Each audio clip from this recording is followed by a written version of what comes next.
Rickshaw वाले डोभाल साहब के कारण 1980 के दशक में पंजाब जो है उग्रवाद की आग में जल रहा था। खालिस्तानी उग्रवादी अमृतसर के पवित्र गोल्डन टेम्पल परिसर में छिपे हुए थे। अब सरकार के सामने सबसे बड़ी समस्या ये थी कि अंदर कितने आतंकी हैं, कितने हथियार हैं, उनकी तैयारी कितनी मजबूत है।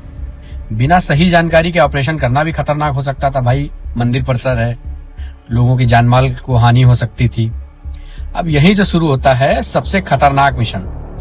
उस समय अजीत डोभाल जी आईबी में कार्यरत थे।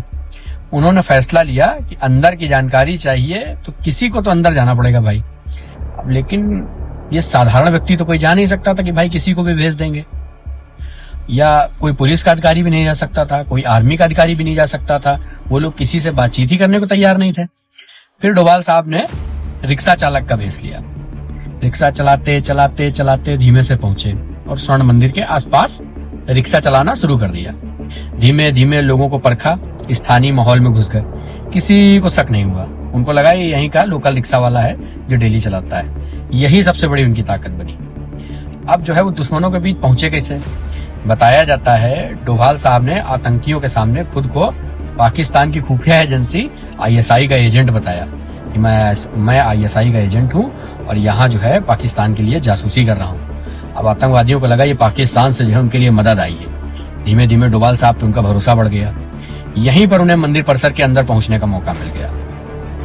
अब अंदर से जो है वो पूरा रॉ को एक एक डिटेल पूरी सारी चीजें दे रहे थे कि आतंकी कहाँ छिपे हैं, कितने हथियार हैं और क्या रणनीति है उनकी। अब 9 मई 1988 को सुरक्षा बलों ने मंदिर को चारों ओर से घेर लिया।